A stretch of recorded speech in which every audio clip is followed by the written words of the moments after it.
모든 교양은 남 얘기죠. 안 물어봐도 알려주는 남 얘기 아날람 137회 방송 제 2부 시작하겠습니다. 저는 이 대표입니다. 안녕하세요, 시옷입니다. 아 이거 그건데? 그 무슨 게임이지 이거? 이거 제로. 이거 1, 이거 2. 이거 눈치 게임 이거.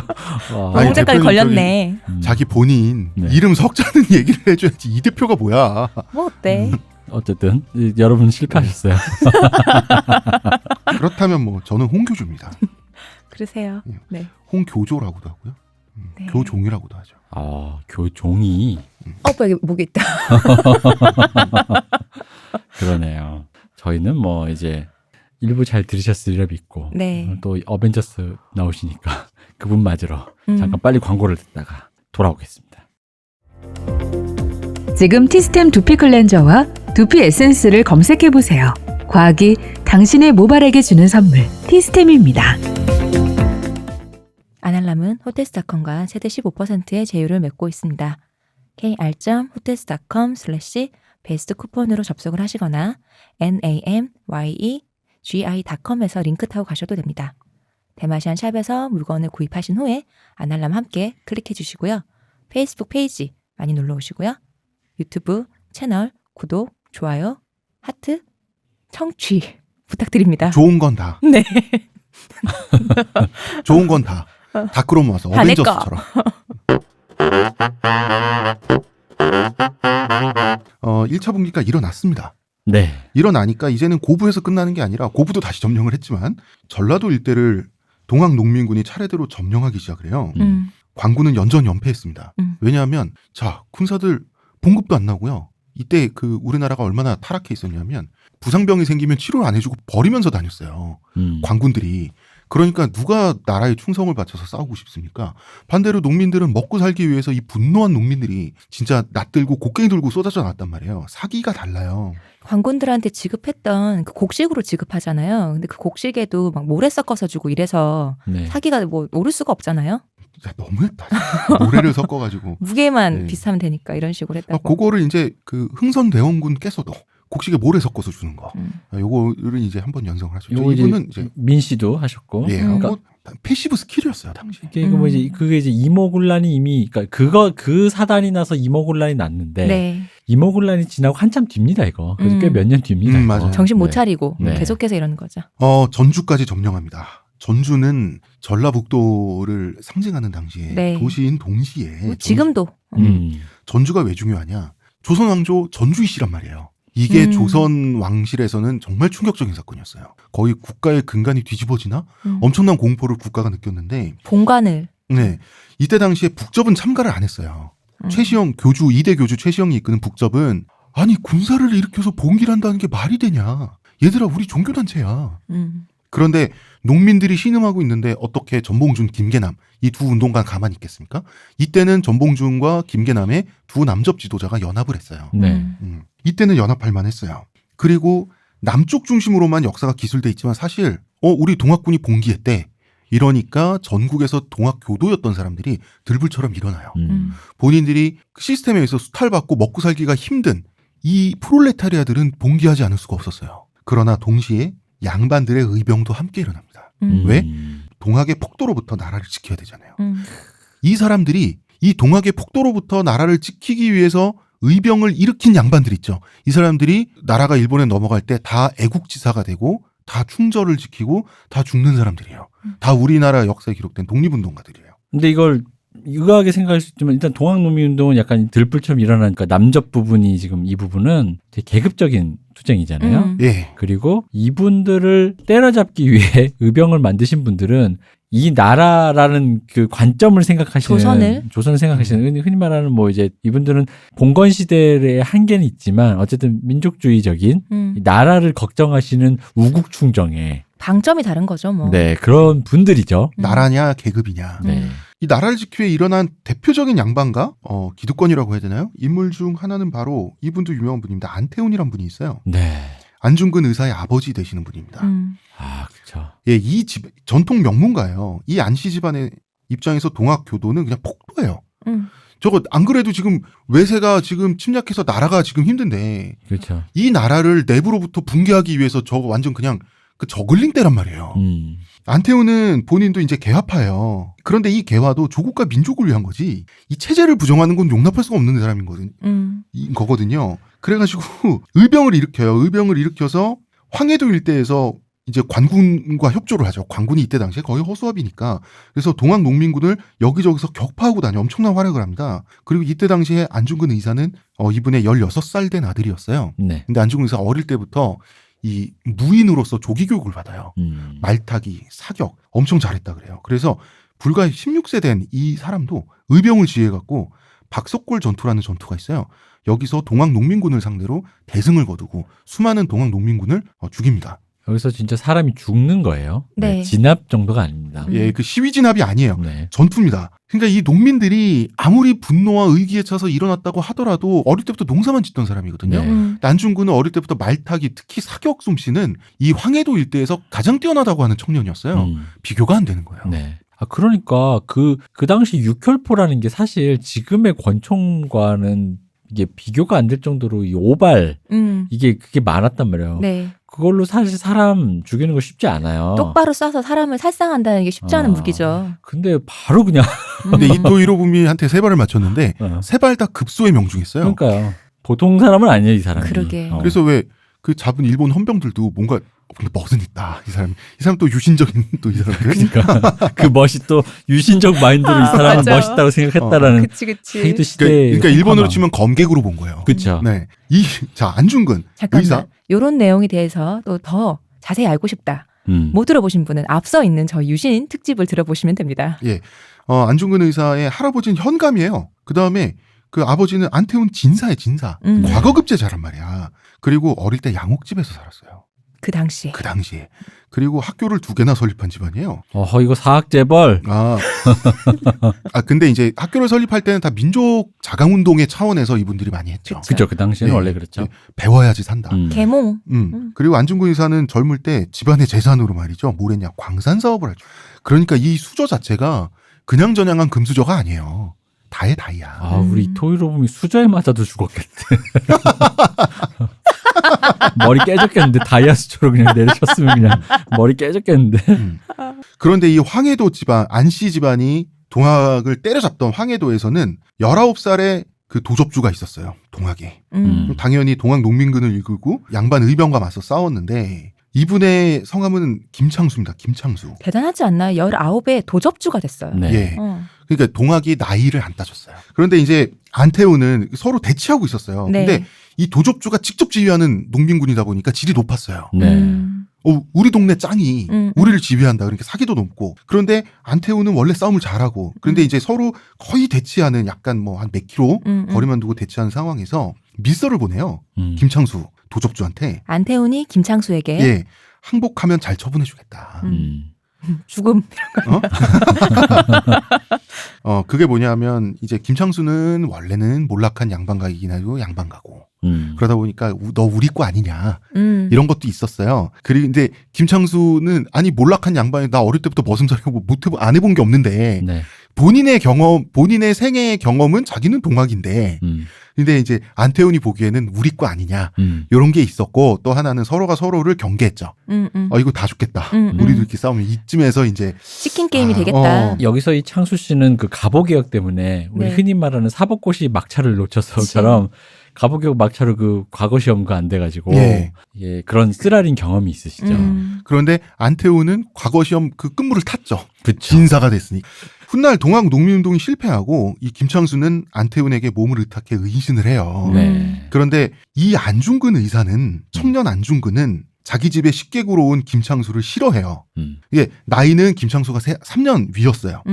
그러니까 얼마나 홀대했냐면 막 패고 막 이런 건 아닌데 그냥 손님 대접 안 하고 그냥 어깨 툭 치고 지나가고 막 이런 거지 집안에서. 근데 젊은 어떤 약간 좀 올곧은 성품을 가진 사람이면 아직도 패기가 있는 나이에. 아직 젊을 때면 싫을 수 있어. 꼴 보기 싫지. 꼴 보기 싫어. 뭐 어디 동학 농민 도접주 네. 주제에. 이분은 왜 하얼빈 의거를 일으키고 리순가막에서 돌아가시잖아요. 할 때 그 마지막까지도 동학에 대해서 그냥 패거리. 그냥 그러니까 동학에 대해서 동학은 그냥 일진회다. 뭐라고 했고 토해배라고 부른 거예요. 근데 그러니까 토해배라고 거기서 불렀는데 사실 그것도 있어요. 안중근 선생님은 이게 이제 카톨릭 신자잖아. 그치 서학이잖아. 사람이란 네, 그렇죠. 그러니까 이단이야.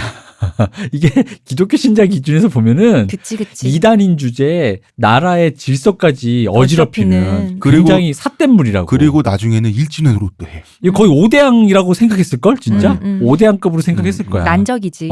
진짜로. 이제 그러다 보니까 이제 안중근 의사께서 아버님으로부터 꾸중을 듣기까지 해요. 손님 좀 잘 대하라고. 내가 너를 그렇게 가르쳤냐. 그러니까 부친이 모시고 온 손님인데 뭐 하는 짓이냐. 난 이게 웃긴 게 이게 보니까 아버지가 이 부분 있잖아요. 이 안태훈 씨가 김창수 씨와 서로 밀서를 보내면서 왜 그거 있잖아. 적의 대장끼리 서로 그러니까 잠깐 통하는 그런 거 있잖아. 뭐가 협의 뭐가 있잖아. 있지. 뭐 좀 있었던 것 같아. 왜냐하면 이 안씨 집안도 협객 집안이고 이 김창수 이분도 사나이거든요. 네. 아니, 그런데- 같은 나이 차이는 거의 내 아들뻘이지만 동등한 사람으로 돼 있다는 거잖아요. 그래서 또 옛날 그러니까. 전통 선비들이 오히려 그게 없죠. 나이 가지고 내가 맞아요. 몇 살인데 어. 이런 게 오히려 없죠. 정말 진짜 선비들은 그게 없었지. 이분이 진짜 선비야. 근데 말이죠. 이 김창수 이분이 나중에 이름을 바꾸죠. 네. 뭐로 바꿉니까? 네, 이분이 백범 김구 선생님이십니다. 그렇습니다. 네. 백범 김구 선생님과 안중근 의사는 적이었습니다. 그런데 서로 이렇게 대면대면한 그런 사이였는데 정작 안중근 의사 돌아가시고 네. 이제 공동의 적, 일본이라는 공동의 적이 생기니까 그 안중근 선생의 유족과 김구 선생은 완전히 이제 한 팀이 되죠. 그건 그죠. 나중 일이에요. 안중근 본인과 본인들끼리는 이렇게 접점이 김구 선생님과는 있었던 적이 없습니다. 안중근 선생님의 성정을 생각해 봤을 때 그 종교적인 그런 카테고리도 그렇고 네. 이게 별로 그리고 게다가 이제 제가 아까 얘기했지만 김구 선생님이 그러니까 김구 선생님의 일생이라는 게 진짜 이 시기가 얼마나 혼돈의 카오스였다는 걸 그대로 보여주거든요. 이분이 그때 일부에서 말씀드린 종교 섭렵한 종교만도 네. 그랜드 슬램이라 그랬잖아요. 근데 그런 류의 궤적과 그런 것들이 제 생각에는 안중근 선생님 눈에 안중근 선생님 진짜 올곧은 사람이잖아요. 대쪽 같은 사람이잖아요. 종교적인 열정도 그렇고 그 안중근 선생님 눈에는 아마 좀 이렇게 시정 잡배. 좀 이렇게 좀 그러니까 왜 시대에 따라서 이렇게 막 여기저기 휩쓸려서 맞아요. 여기도 들르고 저기도 들르고 저 사람 뭐 천주교 했다가 갑자기 뭐 동학도 했다가 무슨 천도교도 했다가 뭐 불교도 했다가 나 저 사람 진짜 솔직히 말하면 신뢰 안 간다라고 생각했을 거라는 거죠. 그리고 안중근 의사 이분이 딱 어떤 결의 양반이냐면 네. 정확하게 무질서한 걸 본능적으로 싫어요. 이분이 그 암살하고 이토비를 암살하고 또 이제 잡혀가고 또 이제 재판하고 항상 이 사람은 굉장히 정제돼 있어요. 굉장히 사람이 똑바르게 있고 이런 분에게 있어서 동학농민운동 그 사람들은 눈으로 보기에도 본능적으로 혐오감이 느껴졌을 거라는 거야. 김구 선생님 볼 때 그렇잖아요. 김구 아무리 그래도 너도 양반과 후손인 주제에 동학농민운동 했지. 근데 또 좀 있다가 불교 귀에서 승려도 돼. 근데 좀 있다가 나중에는 신민회 활동하면서 기독교 신자 돼.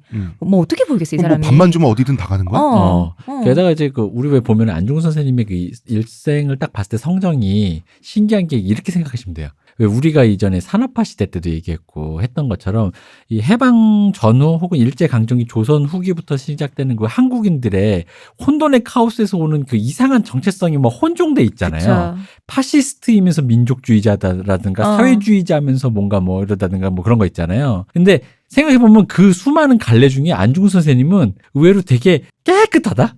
예. 올곧게 한결만 가셨죠. 의외로 심플해요.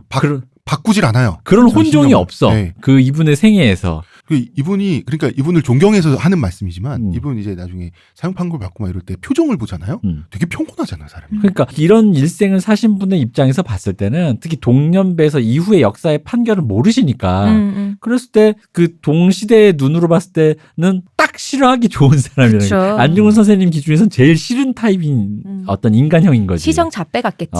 아니 근데 김구 선생님이 실제로 약간 그런 사나이즘스러운 그런 느낌의 그러니까 우리가 알고 있는 그 안경 쓰시고 굉장히 네. 그 얼굴만 보면 왠지 말을 조곤조곤하게 네. 점잖게 하실 것 같지만 실제로 그런 게 아니고 주먹으로 사람도 때려서 저 세상 보내시고 말로 안 하시고 주먹으로 말씀하시던 분이었잖아요. 네. 이분이 가장 많이 내렸던 명령이 제껴잖아. 그러니까 제껴. 뭐 필요해? 폭탄? 자, 전주를 접수를 하는데 조선이란 나라는 이거를 해결할 능력도 모두 없으니까 네. 이 조선 조정이 말이죠. 고종 가장 어리석은 선택을 합니다. 이 선택은 너무 나빴어요. 맞아요. 청나라의 SOS를 칩니다. 어떻게 이런 선택을? 드디어 이제 혼란의 도가니로 들어가는. 그러니까 자기 나라 백성을 외국 군대에 진압해달라고 부탁하는 거는 이거는 너무 막장이었어요. 근데 여기서 사실 조선은 여기서 망한 거예요. 우리가 일부에서 계속 얘기했잖아요. 그 통솔을 군대가 나의 말을 듣지 않으니 통솔이 안 되니까 말을 듣는 곳에다가 부탁을 한 거죠. 고종의 입장에서는 리즈너블한 거죠. 아니 고종의 입장에서 왜 리즈너블 한 했냐? 템포 쉬게 되네 이거. 아니 청나라가 그 태평천국의 난을 영국군의 힘을 빌려서 진압했다며 요 얘기를 들은 거예요. 그럼 그 이후에 청나라가 어떻게 됐느냐도 봐야 될 거 아니야. 근데 이게 좀 좋게 생각하면 이제 이후에도 뭐 사후 해석 중에 이런 건 있죠. 그러니까 뭐 고종도 그 당시 그 조선 왕실도 청나라, 러시아, 일본 사이에서 어떤 균형자론, 요즘 말하는 동북아 균형자론 같은 그런 이제 생각을 한 건데, 그거는 이제 균형자를 하려면 내가 이제 뭐가 있었을 때, 내가 줄 게 있었을 때, 키를 갖고 있었을 때 얘기인 거잖아요. 균형자라는 건. 근데 키도 없고 일단 조선 자체가 키지 뭐. 청나라는 이제 그 얘기를 듣자마자 오케이 정도가 아니에요. 그쵸. 그 얘기를 듣자마자 전 병사 조선까지 선착순.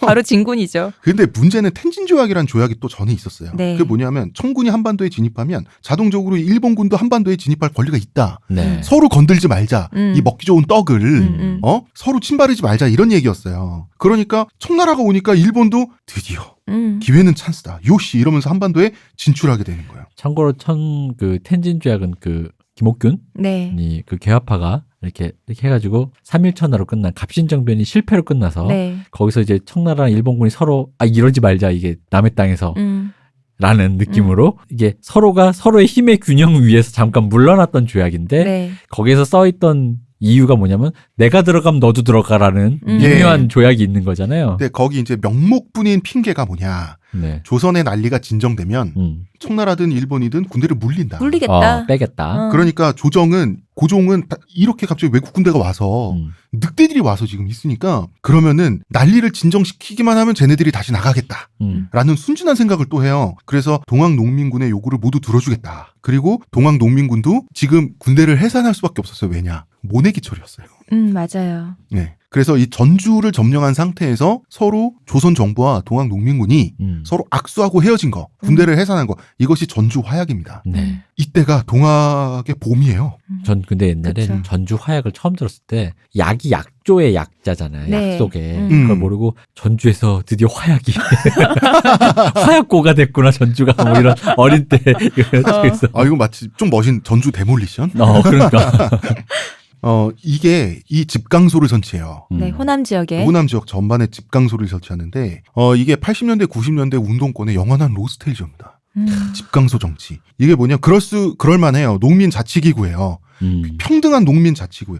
점령했던 지역마다 그 중앙정부에서 내려온 관료, 이런 행정부가, 그 다음에 전통 아전 이런 사람들이 아니라 집강소를 설치해서 농민이 공동 통치하고, 그 다음에 그 통치에서 분배를 하는 거예요. 그러니까 평화롭게. 그러니까 이게 잘 된 모양이에요. 그러니까 이제 국가적으로 보면 한 나라에 두 개의 국가가 생긴 거죠. 왜냐하면 정부에 양도한 게 아니에요. 네. 점령 지역을. 그러니까 동학이 점령 지역을 그냥 직접 통치를 하게 돼버린 거예요. 근데 이게 잘 될 수밖에 없는 게, 일단 이 사람들은 어쨌든 이 당시에 농민이고 그 농사를 짓는 스킬을 갖고 있는 사람인데, 이 사람들은 요즘 흔히 말하는 회사 용어로 하면 인터럽트 때문에 망한 거지. 그게 없으면 농사지고 그냥 거기서 잘 살 사람들이잖아. 그럼 수탈만 안 당하면. 근데 그런 흔히 인터럽트가 없으니까. 근데 그 방식이 굉장히 진보적인 건 사실이에요. 네. 예, 수평적이고 평등한 이 집강소. 자, 그러면 이제 집강소도 설치되고, 이제 그럼 청나라 일본군 물러나면 되잖아요. 물러날 리가 있습니까? 그러니까. 일본도 청도 조선을 먹어야 되는데 어떻게 들어왔는데? 둘 다 안 물러나죠. 그리고 일본은 경복궁을 점령해버려요. 그리고 고종이 항복해버리니까 네. 고종을 지키고 있던 조선 근황군까지도 그냥 일본이 약간 흡수통합하는 식으로 일시적으로 그런 상황이 돼버리는 거예요. 그럼 청나라가 가만히 있을 리 없고, 그래서 청일전쟁이 발발해요. 우리 땅에서. 예, 네. 청일전쟁이 한반도에서 이렇게 돼버리고, 그 다음에 조선 왕실은 그 일본의 포로가 된 거나 마찬가지 상황이 되잖아요. 그러니까 네. 아관파천도 여기서 탈출하려고, 이 상황에서 그렇죠. 아관파천도 로서아로. 일어나요. 예, 로서아로. 여기서 전봉준이 외세를 몰아내야만 하겠다. 그래서 2차 분기를 일으켜요. 이게 2차 분기입니다. 네. 동학 내부의 분열이 또 있었습니다. 계급혁명주의자죠. 김계남은 네. 전봉준에 동조할 수가 없었어요. 1차 분기 때는 같이 움직였는데 2차 분기 때는 동조할 수가 없었어요. 그러니까 여기서 말하는 계급혁명주의자는 이 사람이 계급혁명 이후에 나오는 사회주의 사상의 그런 의미에서의 그 계급혁명을 부르짖었다기보단 이 사람의 지향적 방식이 농민 위주의 그 수평적 연대에 닿아 있기 때문에 네. 계급적이다라는 것입니다. 예. 이 사람이 사회주의자였다 이런 얘기가 아닙니다. 이 사람은 사회주의 이론도 몰라요. 네. 정작 본인은. 이분들은 그런 거와 상관없어요. 외세를 몰아내자. 네. 그러니까 지금 고종을 핍박하고 있는 일본 세력 몰아내자.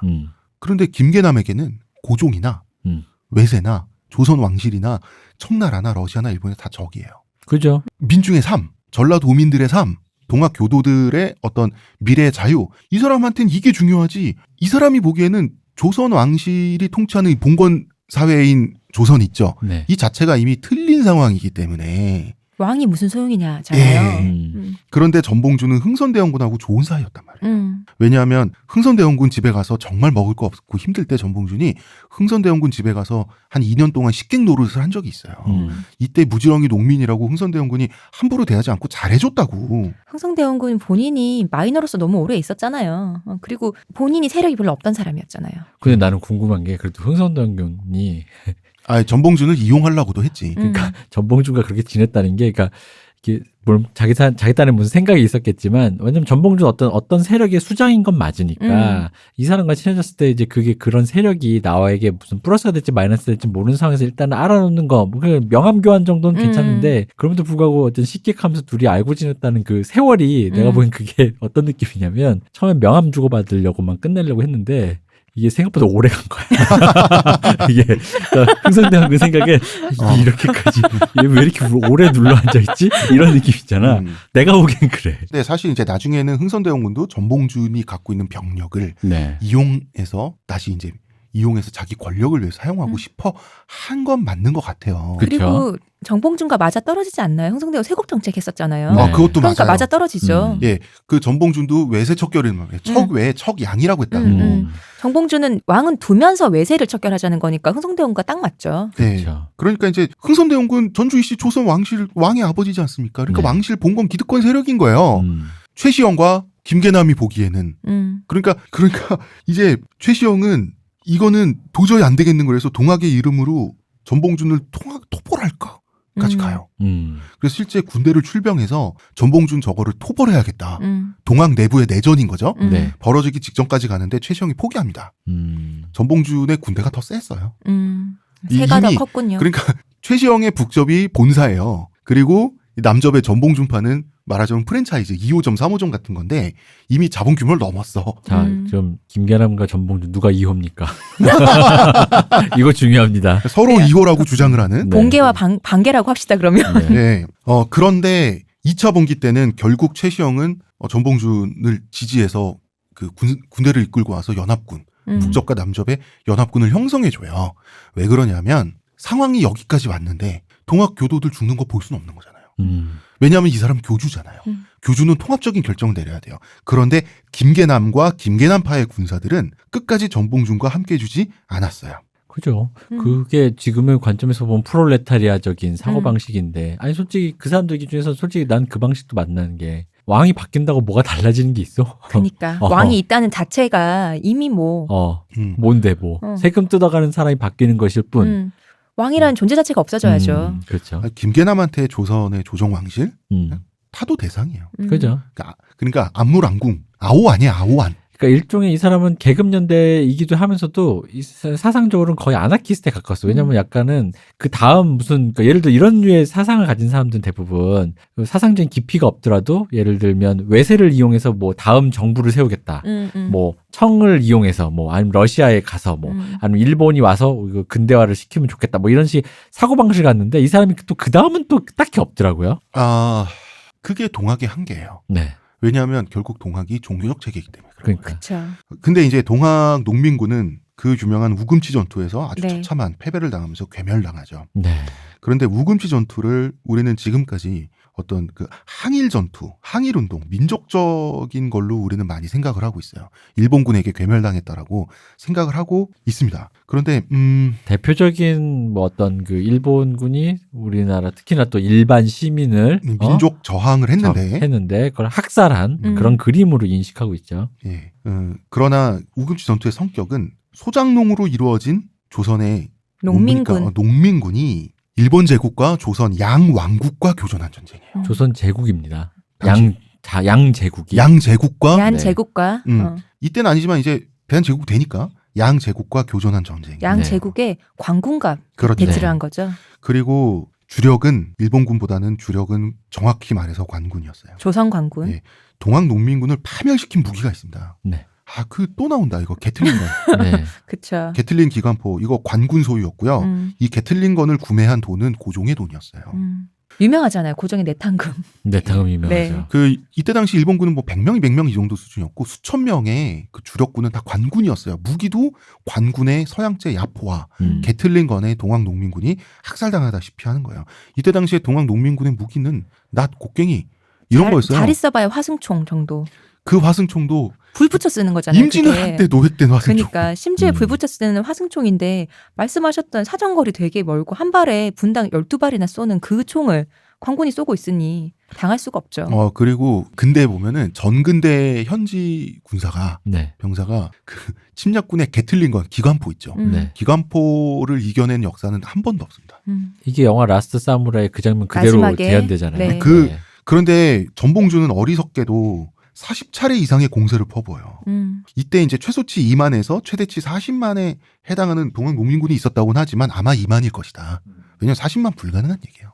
자, 40차례 이상의 돌격, 파상 공세. 이게 우금치 고개 말이죠. 거기 사진대 돌격? 그러면은 게틀링건 두두두, 야포 펑펑 네. 다 죽어요. 이 그럼 우금치는 공주에 있습니다, 여러분. 예, 또 공세, 또 공세, 또 공세. 이게 군사적인 차원에서 농민군 지도부 가장 욕먹는 부분이거든요. 네. 이게 설명이 안 돼요. 지휘부가 무능했다 치자 이거예요. 근대 전투를 몰라서. 근데 그 전에 전주까지 점령하고 막 이랬을 때는 일부러 우수한 무기를 가진 관군을 유인해서 거짓 패배를 해서 그래서 이렇게 정면 돌격을 안 했어요. 전략적으로 행동했었는데 여기 와서 왜 이랬냐는 것도 40차례나 자멸이잖아요. 무기체계 열세 아니 열세 하지 실전 경험도 부족하죠. 근데 여기엔 종교적 태도가 있었어요. 그죠. 한 번 당했는데 굳이 이걸 몇십 회나 반복해서 어쨌든 간에 이제 거의 갖다 박은. 네. 그러니까 이 사람들을 대부분 살릴 수 있는데 네. 이해가 안 가잖아요. 사실 이런 태도 때문에 아마 김계남이 합류를 안 해줬을 거예요. 이게 뭐냐면 그 전봉주는 전투 전에 그놈의 궁궁을을 우리 일부에서 예, 얘기했던 궁을 그 부적을 써요. 궁을이라고 써 혹은 궁궁을이라고 써 부적에 이거를 태운 재를 물에 섞어서 병사들한테 마시면 네. 이거 총알이 피해간다. 그리고 궁궁을이라고 쓰여진 조끼를 입고 진격을 하면 총탄이 피해간다. 이걸 사람들이 믿었어요. 그런데 전봉준은 이 전봉준과 같은 지도부까지도 믿진 않았을 거라고. 그럼 왜 그랬냐? 결국은 근황적인 태도예요. 외세의 소나기에서 고종을 구해내야 되잖아요. 네. 전봉준은 근데 눈앞에 있는 적이 조선과 일본의 연합군이에요. 네. 그 자체가 넘어서야만 하는 장벽인 거예요. 저 장벽을 넘어서서 고종을 구하지 않으면 외세에 지금 나라가 망하는 거예요. 그러니까 40차례나 돌격을 한 거예요. 그러니까 김계남은 동조해 줄 수가 없는 거예요. 그러니까 이게 저 고종이 보낸 건데 저걸 해서 우리 고종을 구해서 그니까 우리 고종을 구하기 위해서 네. 고종의 돈으로 산 게틀링건에 다 맞아주고. 그래서 이제 우금치 전투에서 패배하고 네. 나머지는 다 각계격파를 당해요. 일본군에 체포가 되잖아요. 그것도 주력이 일본군이라서가 아니라 주력인 조선 관군은 네. 그 숨어 들어간 동학 농민군 패장변들을 각계격파하러 다니고 그 다음에 오히려 덜 중요한 임무를 일본군이 맡아서 예, 그 한 개 이제 전봉준을 체포하게 되는데 그러다가 일본군이 또 유신 지사 마인드가 있지 않습니까? 그쵸. 체포당한 전봉준이 너무 당당하게 죽을 내오너라. 그래서 죽도 먹고 막 이러니까 되게 어려워했다고. 일본군. 그러니까 뭐든지 이게 멋과 기세 이런 걸 중요시하니까 이상해, 당시에 진짜. 일본 사람들은 아니 이제 이 사람들이 그 이 메이지 유신 당시 그 존왕 양이파 네, 네. 약간 그런 느낌이 나잖아. 그렇네 진짜. 네. 그 그런 딱이네. 전봉준 장군이 그 눈빛도 매섭잖아요. 보통 물론- 사람이 아니잖아요. 물론 존왕 양이파는 그냥 왕을 허수아비로 세우고 그냥 그건 명분이고 그냥 네. 내가 다 하겠다 이런 스타일의 그 일종의 코스프레니까 그냥 그런데 이분은 진짜예요. 정말 나의 그쵸. 고종, 내 고종 못 잃어. 그래서 역시 보통 사람이 아니구나 하면서 이제 음식도 갖다 주고 일본군 순사들이 그다음에 뭐 막걸리인가 뭔가를 한번 내오너라 이랬나 봐요. 네. 공주 밥막걸리 내오는 고성되면서 전봉준이 맛있었겠다. 근데 그 일본군이 너무 당당하게 말하니까 일본군이 기세에 눌려가지고 그 수소문에서 막걸리를 갖다 바쳤대요 진짜. 그래서 막걸리를 마시면서 장수 막걸리 줬대. 이거 말고 하면서 공주 밥막걸리. 밥막걸리. 공주 밥막걸리지. 공주 근처인데. 그래서 압송돼서 이제 전봉준 녹두 장군은 돌아가시죠. 네. 참수되시는데 사실 우리가 웃으면서 이야기하고 있지만 우리가 이 동학 농민운동의 어떤 비참한 역사, 처절한 실패, 그러니까 굉장히 처절한 얘기예요. 우리가 그걸 몰라서 그러는 건 아닙니다. 네. 이 요금치 전투야말로 이 진짜 농민군이 결정적으로 패배해서 동학 농민이 해산되고 진압되고 그 원인이 된 거잖아요. 그러니까 우리가 조금 밝게 얘기한 이유 중에 하나는 이거가 다른 의미로 아까 얘기했던 외세에게 억울하게 억압당했다라는 엄청나게 그 비장하고 엄숙주의적인 서사로 쓰여졌기 때문이에요. 이거는 누구의 편을 들기가 애매한 각자의 입장에는 굉장히 복잡한 역사거든요. 이거 하면은 만약에 이거를 아니 그럼 고종이 우리 민족을 탄압했단 말이야. 뭐 고종은 고종의 생각이 있겠지 하면은 고종의 국장을 얼마 전에 지낸 우리 박원순 시장은 뭐가 됩니까? 사람이 다 이게 어느 쪽 편을 주는 순간 어떤 사람이 이상한 사람이 되는 게 되게 돼 있어요. 그렇기 때문에 그냥 복잡하다예요. 당시에 각자의 입장이 있었다. 네.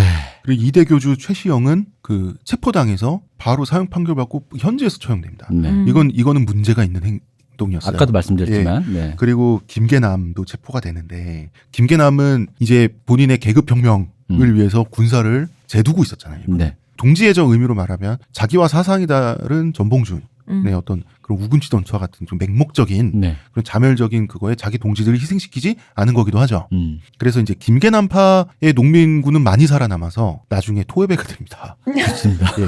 근데 김계남도 체포돼서 사형당하는데 김계남은 밀고로 체포돼요. 전투에 참여도 안 했는데 이 밀고자가 임병찬이란 분입니다. 아, 바로 우리 의병장. 그런데 임병찬은 구한말에 애국지사예요. 그렇죠. 뭐 8의사 8명의 의로운 분이라고 하는 8의사 중에 한 분이고 애국의병장입니다. 그리고 그 유명한 최익현. 네. 예, 이분의 제자. 우리 아까 얘기했던 그 안중근 선생님 아버님 얘기처럼 충분히 이해할 만하지 않나요? 그렇죠. 아니 나라를 지켜야 되는데 이분은 나라를 어지럽히는 폭도를 잡는 거예요. 그러니까요. 이분들은 그냥 제 생각엔 그냥 내부의 상놈들입니다. 그쵸. 맞아요. 네. 임병찬이란 분은 이제 최익현, 그 유명한 최익현의 제자신데 네. 이 사제가 이 단식 듀오입니다. 이 최익현, 맞아. 이분 둘 다 맞아. 이 최익현은 원래 대마도로 끌려가요. 네. 근데 대마도로 끌려갈 때 임병찬도 같이 끌려갑니다. 같이 항일 운동을 했거든요. 그런데 이 단식하다 돌아가셨다는 말은 알고 보니 낭설이고 원래는 단식을 했어요. 왜냐하면 일본 사람들이 한번 괴롭히려고 그랬던 거야. 뭐냐면 여기 대마도니까 우리 맘대로 해야지 그 상투 자르고 단발해라. 그러면은 밥 주겠다. 네. 이제 우습게 본 거죠. 이분들을. 그러니까 그래 우리 굶어 죽을게 하고 정말 굶기 시작하니까 나중에 일본 사람들이 쫄아서 죄송합니다 하고 밥 주거든요. 사사가 맞기 시작하는군. 그래서 이제 다시 개힙하지 않나? 하면서 유신지사요. 네. 그리고 이제 두 분 다 그 제자의 그 사부라고 고종의 밀서를 받아요. 내가 사실 일본과 러시아 이런 놈들한테 굴복해서 이런 조약을 내걸었지만 사실은 의병운동을 지휘하렴. 이렇게 밀서를 받고 의병운동 하다가 다 이제 일본군한테 이렇게 핍박을 받아서 의병운동 하다가 다 둘 다 섬에서 사망해요. 그래서 최익현 이분은 대마도에서 사망을 하시고 그 뒤에 또 고종의 밀서를 받고 독립애국 활동을 의병 활동을 하시다가 이분은 이제 임병찬은 거문도에서 사망을 하시거든요. 동학을 탄압한 거에서도 아주 그 사제지간이 듀오다. 그렇죠. 근데 뭐 아까 그 안중근 선생님 아버님도 그렇지만 이분의 일관성들이 있어요. 이분의 네. 그 네. 사고의 일관성이라는 게 이분들이 있는 거예요. 우국지사인 거 맞아요. 나라를 어지럽히는 것들이잖아요. 그러니까 이게 우국지사인 것과 이 사람들이 나라를 생각하는 마음과 그런 나라를 생각하는 마음에서 이렇게 나와서 발현돼서 동학 농민운동을 탄압한 거는 같은 맥락의 네. 선상에서. 근데 우리가 이분들한테는 정이지. 이해 가능한. 아까도 얘기했지만 방점이 다르니까요. 네. 그리고 이분들은 분명히 스스로 헌신한 분들이에요. 네. 예. 이 조선 선비들이 이 붙잡히면 단식을 해서 죽는단 말이에요. 네. 이게 일본인들에게 굉장히 큰 인상을 줬어요. 그러니까 디올이 맞기 시작하면서. 이게 뭐냐면 일본은 지금까지 할복만 알고 있었는데 네. 단식해서 죽을 때까지 단식해서 죽는 거 완전 뉴 스타일인 거야. 우리 예전에 그 김정일 표현하면서 얘기했었잖아요. 네. 자살을 하는 것은 하면 안 되는 일인데 그렇기 때문에 내 신체를 해치지 않고 죽으려면 고기 끊는 것밖에 없으니까. 근데 이게 비슷해요. 존엄적인 그러니까 죽음은 그거밖에 없으니까. 자, 봐봐. 이게 귀족주의인데 일본의 할복과 우리나라의 곡기를 꽂고 죽는 거는 그 귀족주의 내부에서는 가운데 태평양이 있을 정도로 멀어요. 네. 그런데 일반 농민들, 이 동학 농민이 됐던 일본의 농민이 됐던 네. 일반 농민들이 보기엔 똑같아요. 그쵸. 이거 뭐냐 하면 내장을 끄집어내서 할복하고 죽잖아요. 네. 그럼 이게 내장 안에는 사람이 그 배설물도 들어가 있고 소화돼 남은 음식도 들어가 있잖아요. 이런 삶을 유지하는 이거를 비워내고 깨끗하게 죽는다는 뜻이에요. 곡기를 끊는 것도 비슷해요. 내장을 비우고 죽는다는 거예요. 그러니까 가치를 위해서 나의 생물학적 욕구를 차단하고 죽는다. 이거는 굉장히 귀족주의적이죠. 잘 먹고 잘 살아본 사람만 할 수 있는 행동이에요. 그런데 농민들의 입장에서는 삶이라고 하는 거는 굉장히 소중한 동시에 징글징글한 거예요. 이어간다라는 이게 농민들의 관점에서 그게 주된 거죠. 지상과- 삶을 산다가 아니라 이어간다. 삶을 잇는 게 지상과제잖아요. 이 오늘 한 끼, 내일 이번 주 이거가 그냥 그 네. 사람들에게는. 그러니까 할복이든 곡기를 끊고 죽는 거든 밑에 서민들의 입장에 솔직히 말하면 꼴값이에요. 뭐 하는 짓이야. 반대급부로도 또 볼 수도 있죠. 서민들은 할 수 없는 것이기 때문에 더 고귀하게 생각하는 거죠. 어떤 그렇죠. 그래서 의미에서. 일본 농민들도 할복하는 사무라이들 대단하게는 생각했어요. 근데 역시- 존경은 안 했어요. 역시 사무라이다. 역시 양반이다. 이러는 거죠. 그러니까 경외의 대상일 수는 있는데 그게 나의 삶과는 유리됐다라는 걸 느꼈다라는 그렇죠. 거겠죠. 네. 그리고 나서 명성황후 시해 사건이 일어납니다. 네. 을미사변이죠. 네. 그러니까 이제 양반 계층은 이제 지금까지 동학에 빡쳐 있었는데 양반 계층은 이제 외놈들이 감히 우리 국무를 시해? 그래서 양반 계층의 의병이 또 일어나요. 그러니까 바로 이게 1년 차거든요. 네. 그 전에 동학 폭도들 때려잡자라고 일으킨 의병과 바로 그 1년 후에 국무를 시해한 외놈들 때려잡자라고 일으킨 의병 같은 의병이에요. 그러니까 두 해에 걸쳐서 같은 의병이 겨울에 쉬고 다시 일어난 거예요.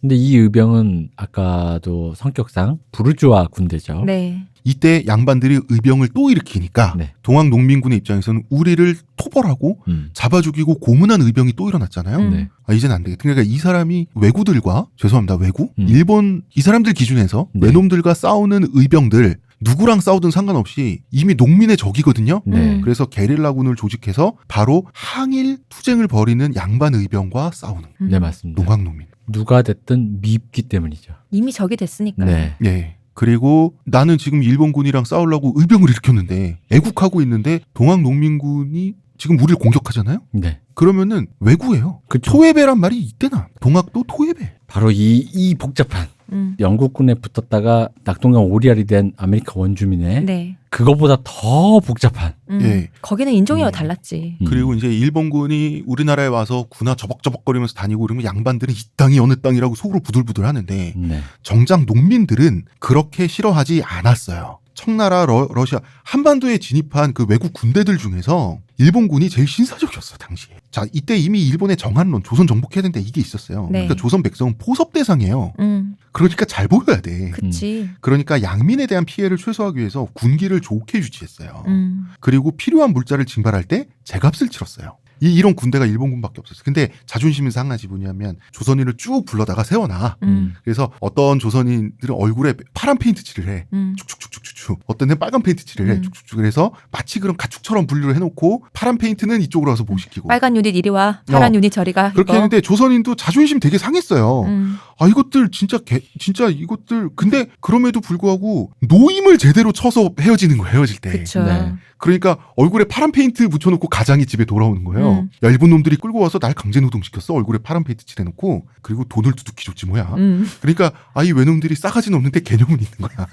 그러니까 일본 제국이 들어왔을 때 마지막 이제 국가 총력전이 됐던 2차 대전 시기 네. 이전에 이제 1차 대전 하던 이런 시기에 일제강점기 처음 들어왔던 시기랑은 그 시기 우리 이제 기간이 36년이나 되다 보니까 네. 그 시기별로 사람이 이게 그러니까 일본의 정책도 온도도 그리고 그걸 바라보는 한반도의 사람들도 그리고 그 한반도의 사람들도 양반과 농민과 사람들이 모두가 서로가 서로에게 보는 온도와 시각이 다 달랐어요. 다 달랐죠. 네. 그리고 이제 조선은 대한제국이 되죠. 네. 그리고 이제 왕국이 제국이 됐는데 이제 멸망하고 있어.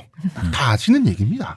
이거 마치 큰 기업에서 자르기 못해서 임원시키고 난 다음에 자른다는 그런 거 같아요. 비슷하죠. 아니 뭐 그것도 있지만 뭐 그냥 개인 사업자가 뭐 스타트업이라고 오늘부터 이렇게 뭐 한 거죠 뭐.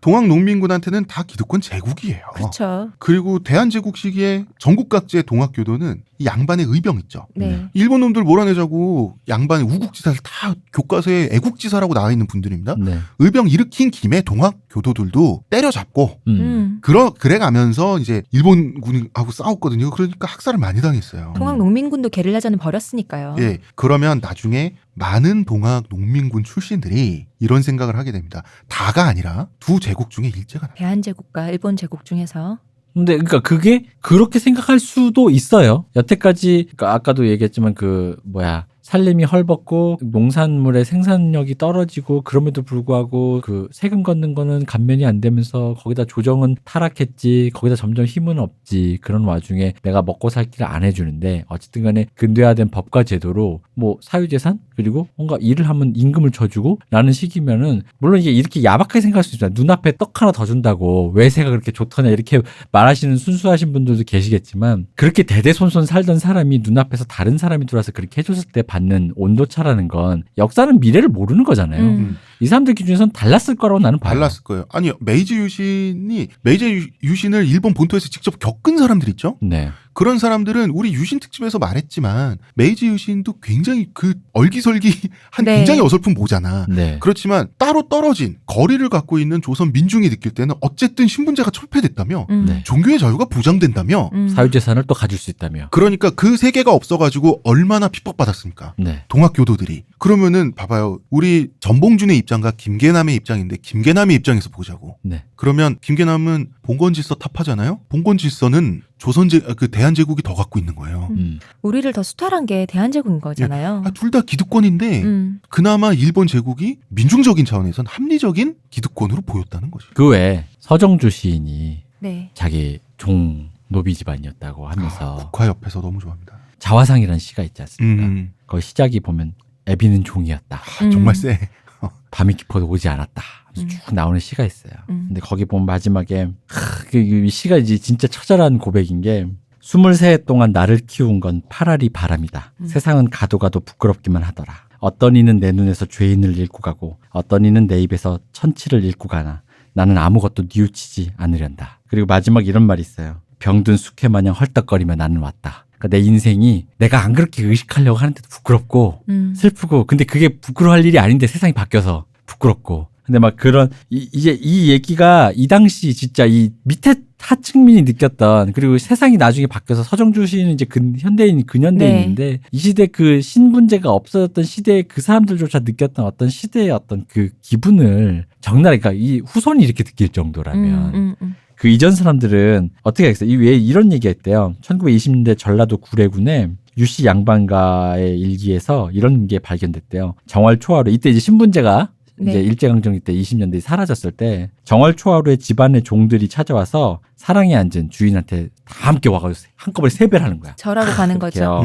세배를 그랬더니 이제 비록 세상이 변했지만 주노 간의 노비와 주인과 주노 간의 상하 의리는 변하지 않는구나 하면서 절을 받았대. 껄껄껄 하셨겠죠. 껄껄껄 1920년대. 바로 이런 거지. 이 절하는 이 느낌을 어떻게 보면 나는 병든 숙회 마냥 헐떡거리며 살았다라는 그런 느낌인데. 근데 만약에 그 상황에서 절을 안 하고 네. 아니 인내천인데 사람 다 똑같은데 누가 누구한테 절해 라고 말하면 그게 동학교도였던 거 당시에. 삼남 지방에서. 그러니까 이 시대가 지금 1920년대 얘기예요. 네. 그러니까 이거보다 조금 뒤인데 그러면은 이 시대가 이런 사람들이 그러니까 서로의 각자의 계급과 서로의 위치에서 서로의 시선이 다른데 이런 사람한테 내가 좀 누구의 시선에서 또 저쪽을 보면 이 토착 외구 같은 새끼, 이 민족의 반역자. 그리고 나를 뜯어먹는 그냥 기생충 같은 기득권. 서로가 서로를 그냥 그렇게 부른 거죠. 이게 이제 점점 심해지는 거죠. 네. 이 원래 토해배라는 말은 이태원의 정암사고라는 책에 처음 등장을 해요. 이 토의 배에서 배는 뭐예요? 배신했다?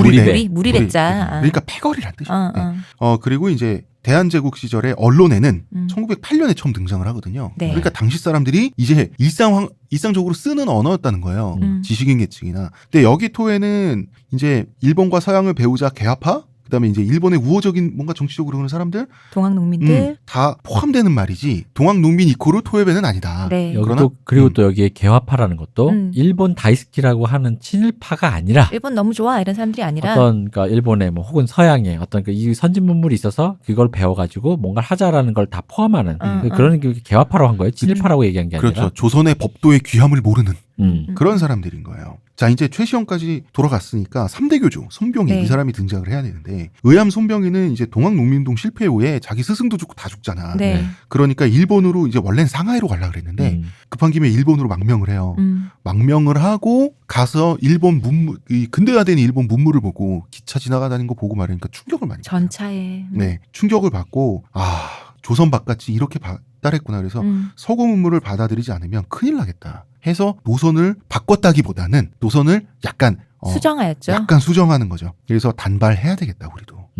그 다음에 이 백이민족이라고 하지만 검은 옷, 왜 우리가 흔히 김구 선생님 패션이라고 부르는 네. 우리 좀 더 실용적인 흑이라고 하는 이 흑이 운동, 검은 옷 입자 이걸 이제 하게 돼요. 동학 교도들을 상대로. 백이라는 게 예전에 한번 홍 작가님 얘기하신 적 있지 않나요? 그 하얀 옷을 유지하기 위해서 겨울이고 멋이고 온 사계절 동안 아낙네들이 계속 빨래터에 있었다고 하잖아요. 그 흰 옷을 입기 위해서 씻지는 않으면서 옷은 하얗게 입고 다녔다. 네. 그러면 선교사들의 얘기가 있잖아요. 그러니까 흰 옷이 굉장히 그때 당시에 사람들이 이렇게 불합리한 옷이잖아요. 그렇게 금방 더러워지고 우리나라가 뭐 따뜻하기만 한 것도 아닌데 그런 옷을 입지 말고 좀 더 실용적이잖아요. 검은 옷은 좀 때 좀 타도 티도 안 그런데 나고. 입었을 때 새하얀 옷 입는 거 있잖아. 그 입는 사람 입장에서는 좋아요. 그치. 풀을 빳빳하게 먹여서 입어봐봐. 좋겠지. 빨래하는 사람 입장에서 힘든 거지. 입는 사람 입장에서 아주 좋은 겁니다. 그래서 손병희는 일제의 친일파가 아니에요. 손병희는. 근데 일제의 유화적이긴 했어요. 모든 것에 대해서. 그러니까 이거를 정확하게 이게 좀 인지를 해야 되는 게 어쨌든 일본이 그 당시에 서양이 앞서 나간 거를 스스로 받아들여서 그러니까 이거는 여러분들 이렇게 생각하면 좋을걸요? 일본 음악 한다 그러면 싫을 텐데 힙합 한다면 꽤 괜찮잖아. 받아들이면 하잖아. 그럼 자 이렇게 그런 분들을 위해서 조금 더 유화적으로 말씀드리면 서양의 서구 유럽에서 발달한 수많은 선진 문물을 일본을 통해서 받아들인 거고 그중에서 나와 비슷한 인종이었던 혹은 내가 낮춰보았던 일본이 이미 그것을 갖고 있고 우리도 이것을 받아들이는 선진 문물을 받아들이자라는 의미의 개화적인 스탠스였던 거지. 왜냐면 이거를 일본이 갖고 있었던 거에 대해서 유화적이었다고 하면 사람들이 무조건 일본? 일본 좋아? 일본 좋아해? 그럼 친일파네. 이렇게 생각을 하는데 그건 아니라는 거죠. 그건 아니에요. 의암 손병희는 민족 대표 33인 중에 한 분입니다. 그 서양 문물이라는 게 서양 문물이잖아요. 양인들이 갖고 있는 문물인데 일본에 갔더니 그 양인들의 문물을 일본인들이 잘 정착돼서 그걸 쓰고 있는 거 볼 때 우리는 왜 못해라는 생각이 왜 안 들겠어요. 그렇죠. 그러니까 거기서 그러니까 그 척양이라 그래서 척의양이라 그래서 외놈들과 양이를 몰아내자 배척하자의 차원에서 이제는 이게 외놈 거냐 서양 거냐가 중요한 게 아니라 의암 손병희도 이제는 이게 현대다. 그렇죠. 신식 문물 자체가 문제인 거죠. 이분이 소파 방정환 선생이 장인 되시는 분이에요. 그리고 그런데 이제 손병희는 조선 민족주의자인 건 맞는데 굉장히 온건한 민족주의자였어요. 그게 뭐냐면 독립을 쟁취해야 된다가 아니라 언제나 이분은 북접 계열이잖아요. 네. 북접 계열은 새 세상을 기다리자예요. 그러니까 이분이 당장 자기 생애 내에서 내가 추구할 수 있는 거는 조선 일제를 넘어설 수는 없으니까 일제라는 틀 안에서 조선인들의 자치정부 정도가 어떠냐. 요 정도였어요. 요 정도 차원의 민족주의였어요. 그러니까 일본 제국 입장에서도 조선 사람들을 다 탄압을 하면 그것도 안 되잖아요. 네. 그러니까 요 정도까지는 오케이. 요 정도로 오케이로 타협을 한 거예요. 그러니까 일제는 손병희를 좋아했어요. 자치 정도는 주장할 수 있다. 그야말로 브릿지로 보였지 않을까요? 다리 교두보로 보였을 것 같아요. 손병희가. 아니 자치를 시켜줄 생각이 없어도 그러니까 하지만 그러니까 이런 사람 이런 존재인 교두보가 있어야지 조선으로 다리를 건너서 가는 거잖아요. 이런 사람조차 일본에서 받아들여주지 않는다면은 어떻게 조선으로 가서 그게 중간 다리가 있어야 되는 거잖아요. 그래서 일제시대 내내 손병희는 성공 가도를 달렸어요. 일제시대에 이 동학을 천도교로 이름을 바꿉니다. 네. 즉 동학과 천도교는 같은 거예요. 네네. 이 천도교 동학이 일제시대에 신도가 300만 명이었어요. 우리나라에. 그리고 장례식에 5천 명의 조문객이 왔는데 장례식에 등장한 자동차 10대입니다. 이 당시에 조선에 차가 몇 대나 있었을까요? 그리고 있죠. 이 사람이 캐딜락을 타고 다녔는데 당시에 고종께서도 일제시대 그러니까 권력은 없는 친왕 정도 수준이죠. 네. 고종께서도 캐딜락을 타고 계셨는데 말이죠. 의암 손병희의 캐딜락이 고종의 캐딜락보다 더 좋았어요. 그 의암 손병희도 웃긴다기보다는 이제 모든 사람이 다 모순점이 있는 거니까 나라의 가장 큰 어르신이 고종 황제가 계신데 내가 더 좋은 차를 탈 수 없다. 차를 바꿔 타요. 이것도 상당히 애매한 사건이 사주진 않아요. 바꿔주는 거지. 근데 이게 바꿔주면 왜 좋은지 알아요? 뭐가 좋아요? 내가 만약 바꿔주면은 내가 준 차를 제가 타는 거잖아. 그리고 내가 타는 차는 고종차잖아. 그럼요. 아, 그렇네. 이거는 왕이 두 배로 스웩이 두 배야. 쟤는 내 차 타는 거고 이거 왕차 타던 차야. 그리고 뭐 잡지사도 소유하고 고등학교, 대학교 설립하고 이게 뭡니까? 아시아에서 손꼽히는 부자였어요. 네. 근데 나는 그래서 보니까 이 스웩이 내가 고종이었으면 나한테 이 차를 바꿔 타는 게 나한테는 손해거든요. 명예적으로는 이득이 될 게 하나도 없어요. 그냥 이 차가 조금 더 좋다라는 그 기능적인 거 말고는 좋은 게 없어요. 명예적으로 굉장히 그렇게 손해인데 생각하지 않아요. 고종이 그런 쪽으로 참 디디해요. 아니 생각해봐요. 내가 왕이면은요. 저는 아예 그런 생각을 하지 않는다고 봐요. 그래? 왜냐 밑에 신하가 그쵸? 다 내 신민이잖아요. 신민이 나에게 더 좋은 걸 바쳤잖아요. 그럼 나는 하사하는 거거든. 왕의 관점에서 하사하는 거예요. 그렇죠. 왕이 돼본 적이 없어서. 왕이 먹던 음식, 그 다음에 쓰던 물건을 내려주는 거 있죠. 그치. 요것도 굉장히 그게 얼마나 큰 근데 배품인데. 걔가 먹던 거 내가 받았는데. 그거 다르지 그거는. 더 좋은 걸 진상한 거지. 나는 더 새 차가 좋은 아니고? 최상품을 진상을 받은 그리고 거고. 이때 당시에 고종은 이미 아무런 권력이 없잖아요. 네. 완전 일제에 의해서 완전 권력을 뺏겼잖아요. 네. 자기가 한때 다스렸던 나라에서 가장 돈이 많고 세가 많다는 사람이 알아모셔주면 나에게 아유, 진상했으니까. 기특하게 보이지. 고종 전문가 박원순 시장에게 물어보고 싶네요. 자, 이제 그 시대를 약간 다시 거슬러서 을사조약. 네. 자, 을사조약, 을사늑약이죠. 네. 을사조약 나라가 넘어가는 조약 아닙니까? 그러니까 그렇죠. 선비들을 중심으로 항쟁이 일어나요. 이게 을사년 그 바로 다음에 병오년에 병오의병 항쟁이라고 하는데 일제는 병오의병 항쟁을 가혹하게 진압하죠. 이제는 일제가 더 이상 세련될 필요가 없어요.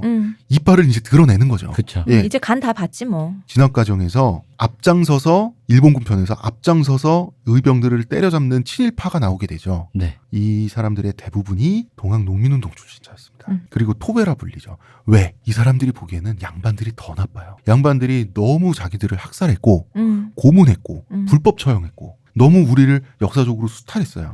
우리 농민들, 자, 계급적 차원에서 나라 빼고 농민의 삶만 보는 거예요. 네. 그러면 이 사람들이 더 적폐인 거예요. 해오던 대로 한 거잖아요. 이때까지 동학농민과 그 선비들로 이루어지는 의병들이 계속 싸웠었잖아요. 자, 물론 자기 일신 보신을 위해서 나라를 팔아먹고 나는 정말 떵떵거리면서 살아지 후후 이런 사람들이 있어요. 많아요. 있었겠지. 이런 사람들도 토해라 불렸지. 그러나 이 동학농민운동 출신들에게 민족이 어떻고 이런 말을 하기에는 이분들이 밟아온 처절한 역사? 민족 그거 뭔데? 이 사람들한테 진정성이 없어? 그건 난 아니라고 생각해. 그러니까 이때를 설명할 수 있는 것 중에 이제 여러 개가 있지만 특히나 이런 기층 민중들이 생각했던 것들 중에는 이런 게 있는 거죠. 그러니까 이 사람들이 지금 예를 들어 우리 지금의 현대처럼 교육을 많이 받아가지고 다른 세계를 상상할 수 있는 상상력이라든가 교육 수준이 높지가 않았어요. 그러니까 이제 이런 되게 종교적인 차원에서만 열정을 갖고 있거나 아니면 이거조차도 아닌 사람들도 많았던 상황에서 조선의 시스템은 마비가 됐거든요. 즉 자기가 살던 이 세계가 이미 망했어요. 근데 그때 다른 세계가 들어와서 이 세계를 점령했어요. 이럴 때 사람이 드는 마음은 이때 당시 이제 그 일제강점기 시대 문학에서도 좀 종종 보인다고 하는 게 뭐냐면 흔히 말하는 지금으로 연결하면 저는 약간의 그 지금의 저출산? 과도 비슷한 느낌인 거죠. 뭐 이런 세상에서 내 애 낳아서 뭐 해? 됐어. 그럼 애를 솔직히 인구가 줄면 나라가 망해가는 거나 국력이 약해질 수 있는 건데 그게 뭐? 우리나라 그 저출산 기사에 달렸던 유명한 댓글 있잖아요. 네. 이 나라의 노비는 내대로 끝낸다. 그런 마음인 거죠. 우리가 착각하면 안 되는 게 동학농민운동 출신의 애국지사, 네. 우국지사, 독립운동가 많아요. 맞습니다.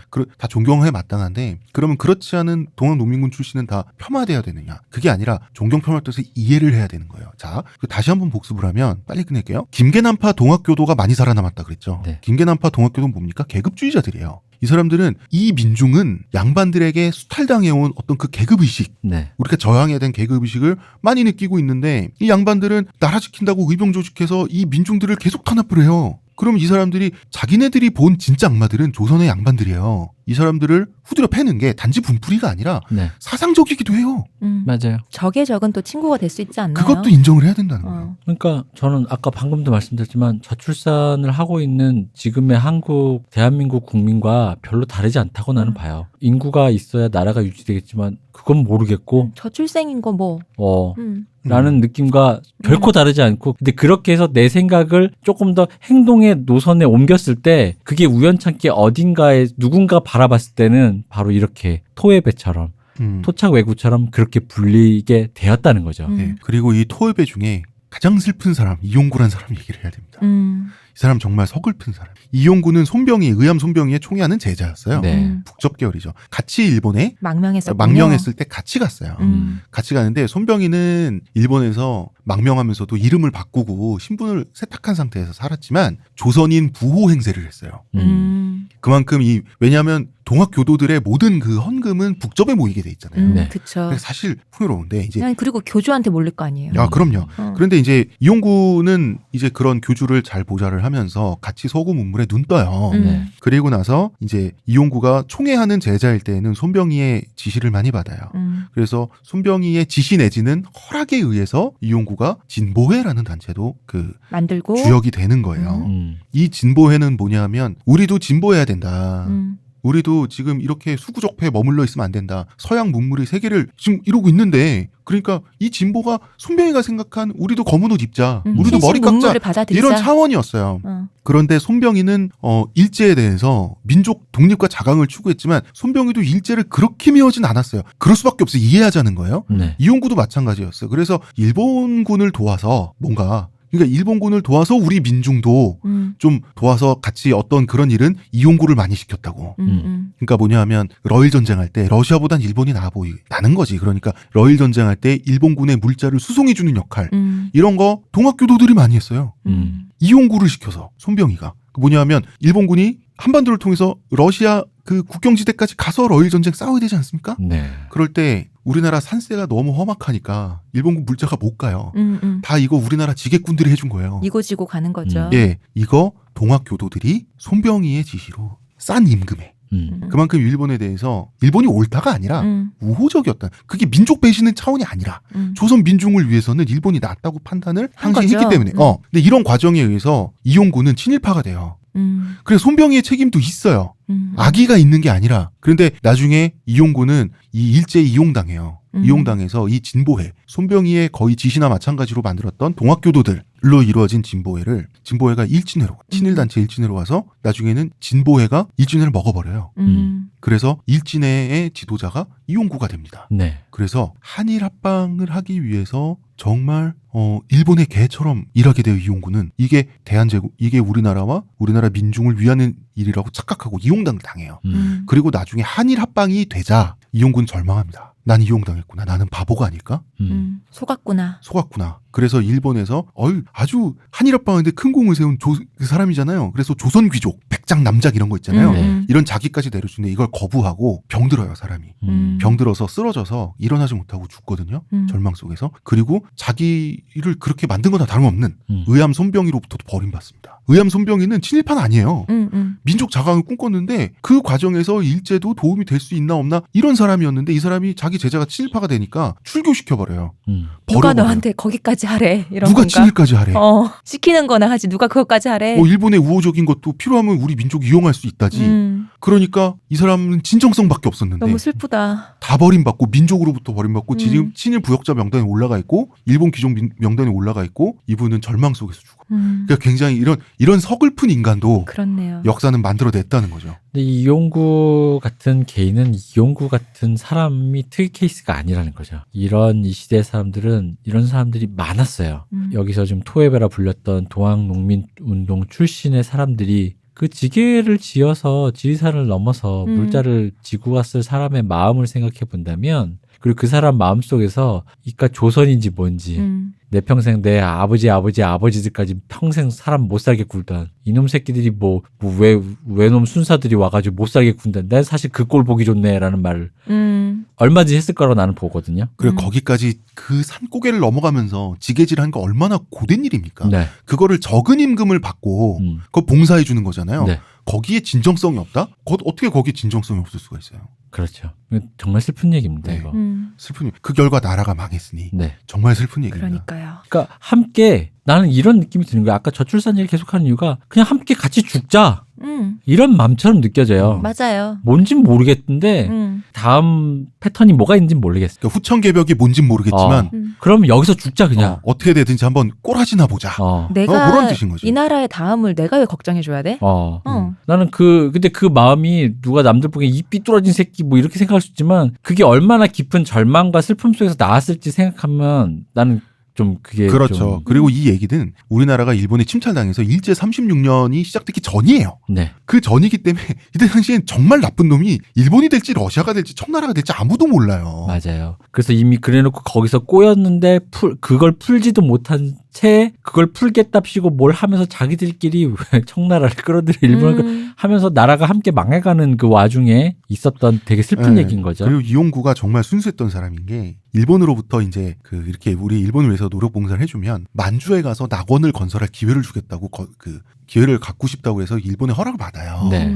그게 뭐냐면 만주에 가서 세술은 세부대 후천 개벽에 정말 농민들이 평등하게 누가 누구들 착취하지 않고 같이 집단 노동하고 다 같이 나누고 네. 그러니까 이제 집강소 정치 그거를 만주라고 하는 새 땅에서 한번 진짜 펼쳐보자 이 꿈을 이용구가 갖고 있었어요. 네. 그런데 한일합방 되고 나서 일본이 만주 그 관동도 따는데 누구한테 줘 그거를? 감언인사를 속았구나. 네. 그러니까 이분이 순수하긴 했던 순진하기도 했지만 순수하긴 했던 사람이에요.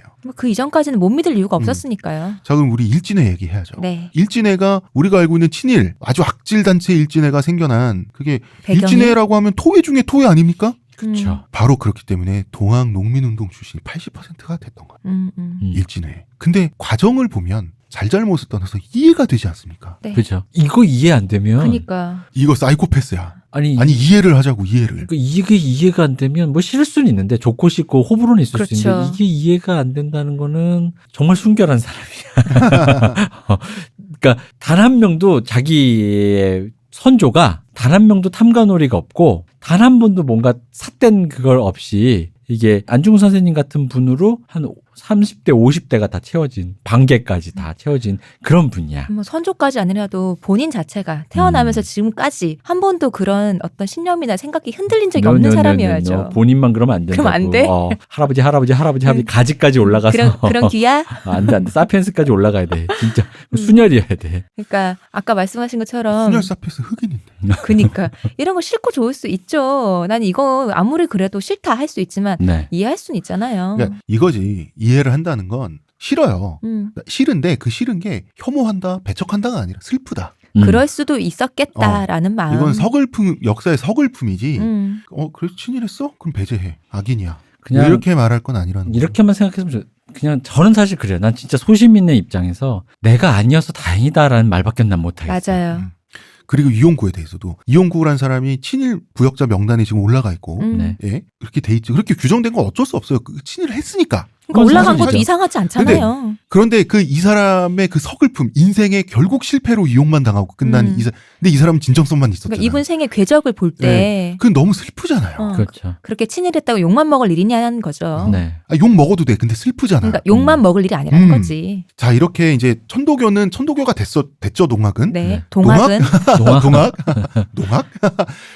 돼서 이제 해방 후에 마이너 종교가 돼버립니다. 그죠? 네. 근데 그래서 지금 이제 동학이라고 하는 이름은 이제 뭐 운동권에는 노스털지아가 돼 있고 그 다음에 아마 우리나라의 이제 전통적인 진보 정권. 네. 지금도 진보 정권에는 동학이라고 하는 것이 굉장히 어떤 그 우리나라의 과거의 정의를 상징하는 네. 친일과 대비되는 그런 어떤 상징성을 띠게 또 됐죠. 상징성을 띠게 되는 그렇게 돼버렸어. 하나의 배지가 됐어요. 그럼 내가 그렇게 선호하는데도 불구하고 그 선호하는 사람들이 너무나도 슬픈 역사 속에서 이상한 어떤 호명 속에서 가려져 버렸던 건데 그런 말 함부로 쓰면 안 됩니다. 그래서. 예. 그래서 우리 현대사가 동학을 어떻게 바라보는지에 대해서는 네. 요거부터 얘기를 하죠. 이 동학 농민운동 이름 자체 다양해요. 네. 시야에 따라서 옛날에 양반은 동학난이라고 불렀어요.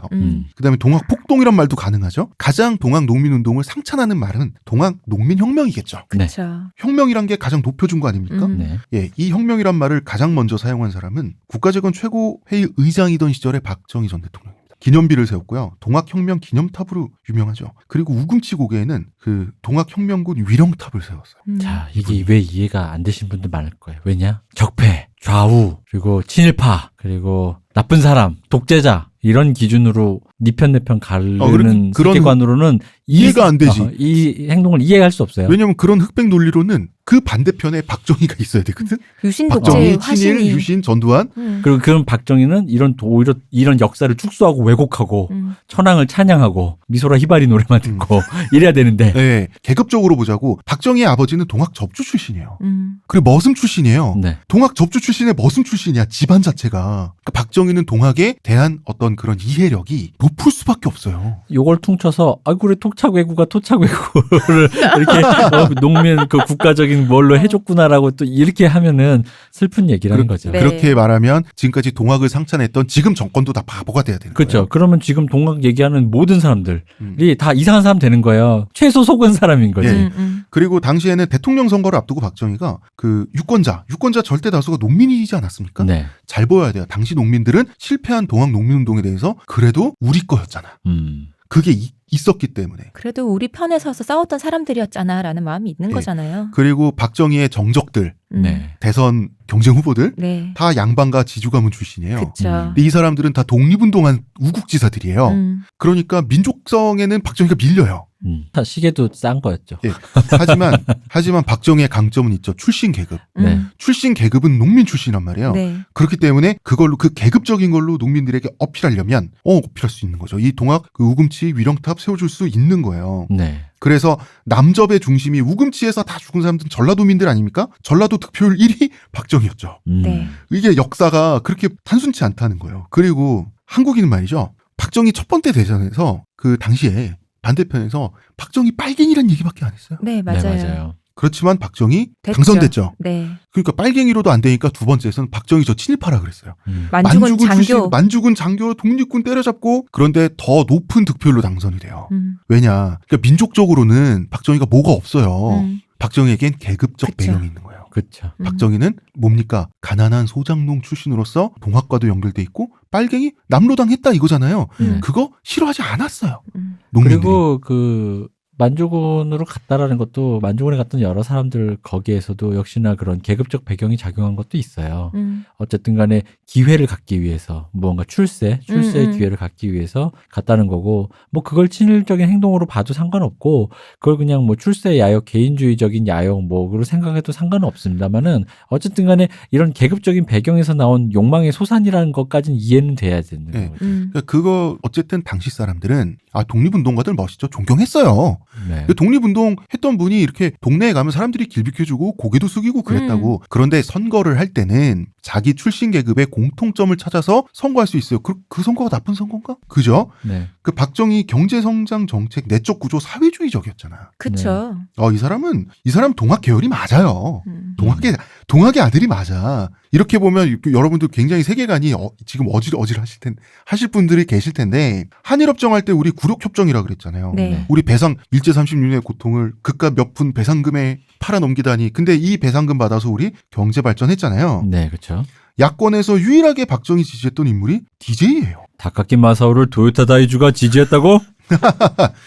DJ는 신안 하이도 출신인데 네. 이 섬이 조선시대부터 일제시대에도 마찬가지고요. 수백 년간 지주에 저항해서 소작쟁이가 펼쳐진 곳이거든요. 그리고 DJ의 아버지도 이 소작쟁이를 하이도에서 주도했던 인물이에요. 네. 동학 접주 출신 아버지를 둔 박정희와 계급이 완전히 일치해요.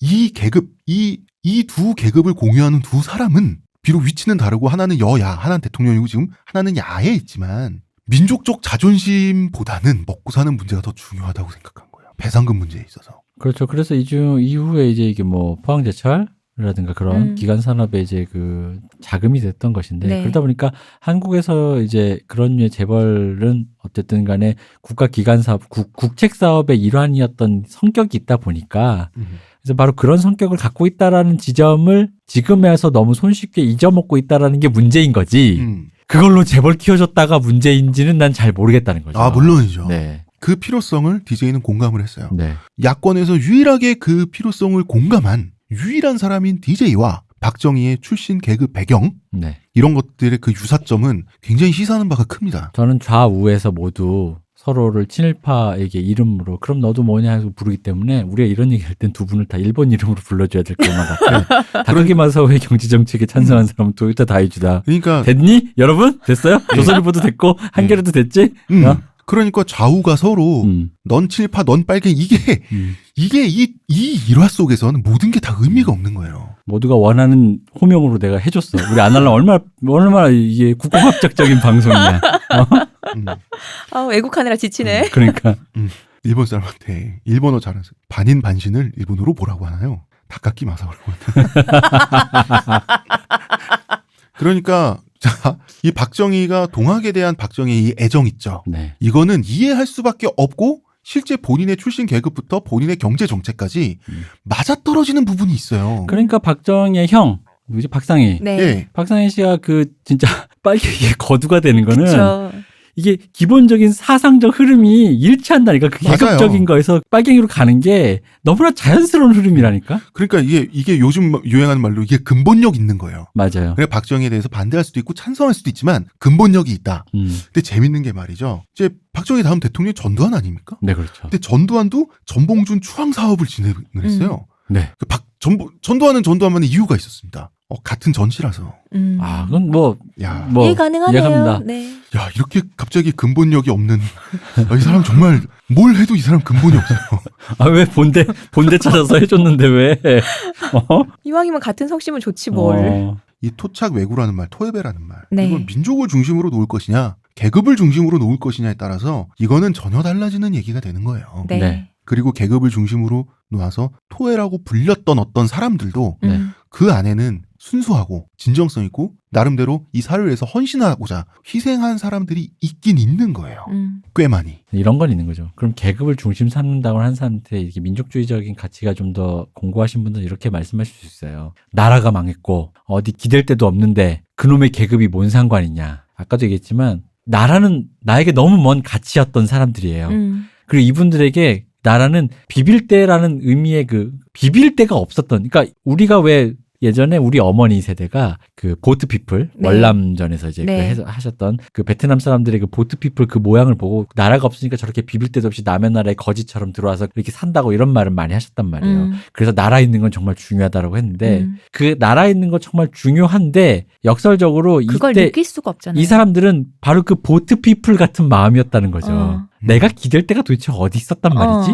근데 국가가 현실에서 국가 일상생활에서 국가의 존재를 못 느끼고 그렇죠. 국가가 너무 희미한 거예요. 네. 그래서 그러니까 이렇게 거칠게 모식도처럼 구분하면 안 되지만 굳이 하자면 그 희미한 국가를 너무 희미한 게 불쌍하고 소중해서 전봉준파는 다소 지키고자 했던 거고 네. 그게 무의미하니까 김계남 같은 사람한테 무의미했던 거예요. 그리고 사람은 자기를 뭐 이거는 뭐 그건 사람마다 개인차는 있겠습니다만 어쨌든 자기를 정체화할 수 있는 집단이 필요한 건 맞아요. 근데 그때 나에게 희미하게 보이는 국가가 아니라 나와 같은 삶을 살아왔던 나의 동지들이랄까? 그런 계급에 대해서 그걸 내가 속한 진짜 진정성을 느끼는 집단이라고 느낀다라는 거에 대해서 그게 그렇게 욕을 먹을 일은 나는 아니라고 본다는 거죠.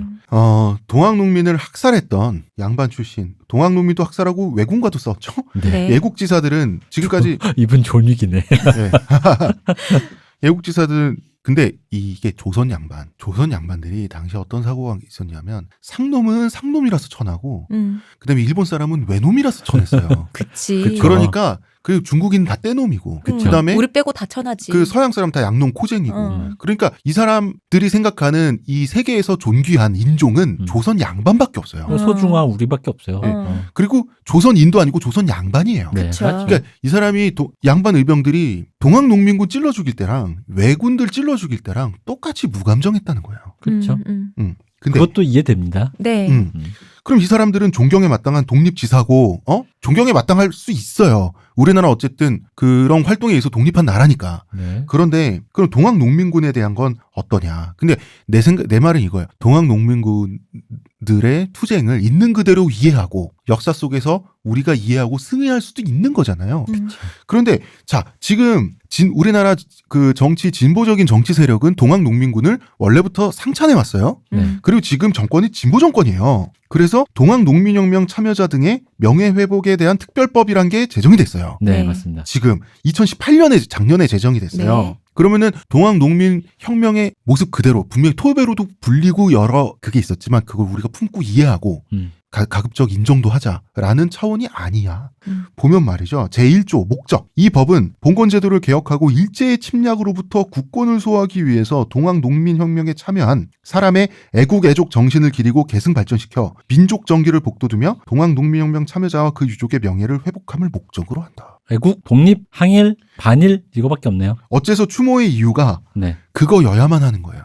그러니까 우금치 전투에서 동학농민군을 학살한 건 일본군이어야만 하게 되는 거고 네. 이렇게 역사가 비틀려야 되는 거예요. 이게 근데 지금 당장 지금 정권의 문제는 아니라고 생각해요. 처음부터 그렇죠. 박정희 때부터 우리가 반일 감정이 얼마나 공고하게 심어져 있어요. 근데 이 상태에서 갑자기 동학농민분들이 그런 일도 하셨지만 그래도 그것도 나라 생각해서 한 거 아닌가요라고 말할 수는 없는 거잖아요. 그러니까 이게 나라를 생각했다 안 했다의 문제가 아니라 동학농민 자체가 계급성을 띄었다라는 부분이 여기에 분명히 들어가야 된다는 거죠. 그쵸. 즉 완전 거세돼 있잖아. 그들도 민족이니까 민족의 삶을 위해서 분연히 일어나신 분들이다. 비록 방법이 달랐거나 서로 노선이 달랐을 그쵸. 수는 있는데 근데 그분이 아니라 이건 뭐냐면 명백하게 외부자인 타자인 그 일본 외세라는 걸 성정하고 거기에 대해 대항을 했기 때문에 그 가치만 인정해 준다는 네. 얘기거든요. 그렇기 때문에 명예 회복하고 네, 그렇기 때문에 그런 의미의 명예만 회복해 준다는 건데 그러면 그건 반쪽짜리라는 거지. 그리고 그거는 나중에 동학농민이 나중에 슬픈 역사로 갔던 그 맥락도 아무것도 이해가 되지 않는 거고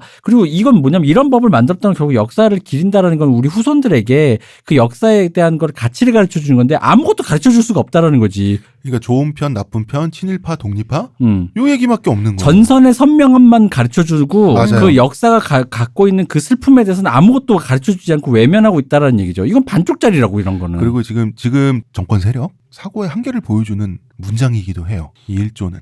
그러니까 이게 지금 현재 뭐 우리 이전 세대 지금의 세대들까지의 마지막 인식의 한계라고 나는 보고 이게 이제 우리 차원에서 좀 더 이해 가능한 그러니까 전선의 선명함이 아니라 그래서 저희가 이제 미국의 민권 역사 하면서 이게 스피노프가 된 이유가 뭐냐면 정체성 정치를 할 거예요. 네. 내가 흑인이라서, 내가 아메리카 원주민이라서, 내가 아일랜드계라서, 뭐라서, 내가 뭐 여성이라서, 뭐라서 다 좋아요. 그 정체성을 가진 사람으로서의 고유한 권리를 위해 수행하는 건 좋은데 정체성을 선명하게 여기서 선명하게만 하다 보면 생기는 것은 전선이에요. 전선이란 건 뭐냐면 타자와 나의 경계거든요. 근데 그 경계가 생기는 곳에서 분명히 그 경계 회색지대에 있는 사람들도 있고 또한 그 경계가 생김으로써 미필적으로 슬픈 무언가가 생겨요. 저쪽과 이쪽이 같이 있는 사람도 있단 말이에요. 근데 그런 경계에 있는 모든 것들을 그냥 한꺼번에 슬픈 역사 속에서 내가 이해 가능한 사람으로 해야지 이 경계가 흐려지면서 저 사람과 나가 하나가 되는 건데 경계를 선명하게 해서 저 사람과 나 피하 구분만 하고 있으면 안 된다는 거지. 그리고 이제 조기숙 같은 분도 네. 생겨나고 그분이 바로 정체성 정치를 했잖아요. 그렇죠. 우리는 원래부터 착한 사람들이고 나쁜 너네들은 옛날부터 조상 때부터 친일한 사람들 아니냐라고 하는 그 정체성 정치를 네. 하니까 거기에 당하는 거예요. 그럼요. 저격을 당한 거예요. 할 말이 없어지는 거죠. 뭐 부동산 정책을 열심히 하고 있는데 뒤에서 이렇게 대출을 받는 사람이라든가. 그러니까 내가 한 말에 내가 다 한다는 거예요. 근데 그게 이제 선명하다 안 선명하다의 문제가 아니라 합리적이냐 아니냐뿐만 아니라 그 사이에 있는 회색지대를 또 내가 어떻게 처리할 것인가에 대해서까지 수의가 필요한 것인데 특히나 뭐 정책이야 그럴 수 있습니다. 그러다가 수정하면 되는 거니까 잘못된 정책이면 뭐 혹은 약간의 미스가 있었다 그럼 그걸 수정 보완하면 되는데 역사에 대해서까지 이럴 필요가 있느냐라는 그리고 거예요. 지나간 일인데. 그리고 이제 진보좌파 세력에 드린 말씀 그렇게 상찬하고 존경해 마지 않는 동학농민운동에 대해서도 그 지금의 흑백 논리적인 세계관 있죠. 거기에 맞춰서 동학농민운동을 방금처럼 줄을 세우잖아요. 네. 줄을 세우는 거는 사실 그 동학농민 그 농민들의 처절한 그 역사 있잖아요. 그게 솔직히 죄 짓는 거라고 나는 생각해요. 그러니까 그걸 통합적으로 이해를 받아들이고 된다고 생각해. 역사 속에서 되게 슬픈 부분이 있는데 이상하게 찬란하고 멋있는 것만 보려고 하는 거지. 슬픈 건 슬픈 건대로 우리가 뭔가를 받아들일 수 있어야 되는데 슬픈 건 왠지 비굴하고 찌질한 역사 같은 거야. 혹은 내 거가 만들려면 분노의 촉발제로서 사용할 재료면 인정받아. 그 슬픔조차 역사의 재료로. 근데 만약에 나의 분노의 촉발제로 인정 못 받잖아? 이건 분노가 안 되니까. 그러면은 폐기해버리는 거야. 모르는 역사가 돼버리는 그렇지. 거지. 그러니까 그런 분노는 진짜 분노도 아니에요. 의식적 분노지. 그러니까 그 우리 박 박사 출연해서 했던 윤리의 도구한 거예요. 네. 내가 패고 내가 화내려고 취사 선택하는 것일 뿐이지 이 사람들이 어떤 슬픔 속에서 역사 속에서 내가 이 사람들 공명한 게 하나도 없어. 그냥 그런 거죠. 역시 하지만 안 하려면 공명하고 있다. 역시 최고의 방송. 안 하려면 또 이번 주에도 또 오랜만에 어그로를 끌었다. 뭐 오랜만이야. 맨날 끌지 근데 뭐. 이번 주 어그로 좀 센 것 같습니다. 이거 좀 있네요. 어그로력이 좀 있다. 아 이게 이 밭을 너무 간만에 저분이 토착외구란 말을 씀으로써 우리 모르세요. 저희는 어그로 없는 얘기라고 생각해도 또 누군가는 어그로가 끌리잖아요. 아 물론 나는 어쩔 수 진짜 솔직히 없어요? 말하면 난 그런 거 있어. 내가 사실 제가 네. 여러분 진짜로 제가 어그로 끌려 그런 게 아니에요. 내가 지뢰를 밟아줌으로써 나만 쓰레기가 되면 이 방송이 이런 생각을 가진 사람도 있구나라고 하는 어떤 그런 빌런의 모습으로 가려고 했던 건데 대표님 즐거워서 그러는 거잖아. 아니야. 내가 얼마나 고통스러운데 안 하려면 내가 댓글에 가끔 나 욕하는 사람 나올 때 내가 얼마나 슬픈지 알아? 나도 굉장히 자상하게 말하는데 왜 박 박사만 자상하게 말한다 그러고. 아니야. 아니 제가 근데 그거 아니라고 말씀드렸잖아요. 나무위키에 보다 보면 어그로가 뭐 끄는 방송이다 이런 설명이 돼 있길래 내가 슬픈 거야. 이게 왜 어그로야? 어그로를 끄는 게 아니야. 지뢰를 밟아주는 거지. 그러니까 지뢰를 밟든 안 밟든 전 상관없다고 생각해요. 대표님이나 박 박사님. 왜냐면 오만한 풍성충. 예전에 그 미야비 미유키 선생님의 어떤 소설 중에서 어떤 대사가 그런 게 있어요. 네. 그 말이라는 것은 내 입 밖으로 나가는 순간 내가 생각했던 것과 전혀 다른 얘기가 된다 그랬어요. 그러니까 내가 어떤 생각으로 어떻게 얼만큼 고민하고 가다듬든지 상관없이 내 입 밖으로 나간 말은 스스로 생명력을 가져서 받아들인 사람은 다 조금씩은 다르게 듣는 거죠. 그러니까 우리가 어그로를 끌고자 하지 않는 하다못해 졸려라는 뭐 이런 말을 해도 누군가한테 뭐라고 이렇게 된다고. 그러니까 어쩔 수 없어요. 그렇죠. 근데 내 입 밖에서 나온 말이 일종의 새란 말이야. 참새인데 그게 받아들이는 사람 때문에 뱁새가 되거나 메추리가 되는 건 되는데 불사조가 되고 막 이러면 아니면 무슨 뭐 돼지가 되고 막 이러면은 날아올라라. 이건 너무하잖아. 어쩔 수가 없잖아요. 그리고 뭐 그거를 하나하나 일일이 다 증명할 수도 없는 거잖아요. 그렇습니다. 저희가 언젠간 동학농민운동에 대해서 좀 한번 해보고 싶다 했는데 네. 마침 계기가 스피노프를 하게 됐습니다. 그리고 저희는 그 누구도 폄하하려고 한 방송이 아니다. 그럼요. 이제 방송을 저희가 늘 하는 얘기 뭡니까? 아실 거예요. 이해합시다. 근데 그래서 이제 마지막 결론 우리가 이제 결론 정해줘야죠. 자 그럼 나경원 씨는 토착외구의 조건에 부합하나요 안 하나요? 요거를 이 방송을 듣고 우리가 판단해줘야지. 아니 스스로도 생각해 봅시다. 토착외구에 잠깐만 판단해줘. 빨리 가야 돼 이제.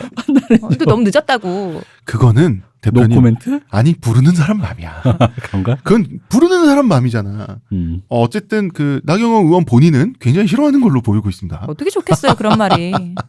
도착 외구. 그 비슷한 말을 썼어요. 옛날에 그 태평양 전쟁할 때 영미 뭡니까 귀축 영미 묵지르자라고 했잖아요 일본에서. 네. 그런데 그 약간 이게 미국의 입장을 좀 이해해 보려고 하고 네. 좀 그런 사람들이 그 비슷한 뭐 토착 서양인 뭐 토착 양이 이렇게 좀 약간 비슷한 의미로 불렸던 걸로 알고 있어요. 근데 검은 머리 외국인 이후에 간만에 들은 신선한. 그건 그렇습니다. 정말로. 이 혐오 언어 중에서도 이렇게 착 붙는 언어가 이런 조어 발달이 정말 눈부시다. 그러니까 이게 우리나라 힙합이 나름 미국 오리지널 본토 힙합에서 나온 다른 나라의 각 나라의 지주 중에서 제가 보기엔 제일 뛰어나다고 보는데 역시 한국의 이게 디스 문화가 이게 확실히 이게 스웩과 디스 문화가 확실히 발달돼 있어요. 잘한다니까. 그러니까 위에서부터 아래까지 골고루 촘촘하게. 근데 그 정암사고의 그 토해배도 그거 좋지 않습니까? 100년이 넘은 그건데 사실 우리 조상님들이 구령이 우리 어떤 누구도 어디에 있는 어떤 계층에 있는 누구도 우리 피해갈 수 없지. 좋습니다. 우리 오늘 또 우리 민족 전통의 어떤 걸 기운을 느껴가면서 여러분 착각하면 안 돼요. 수액이 아니라 나쁘다는 뜻이야 지금.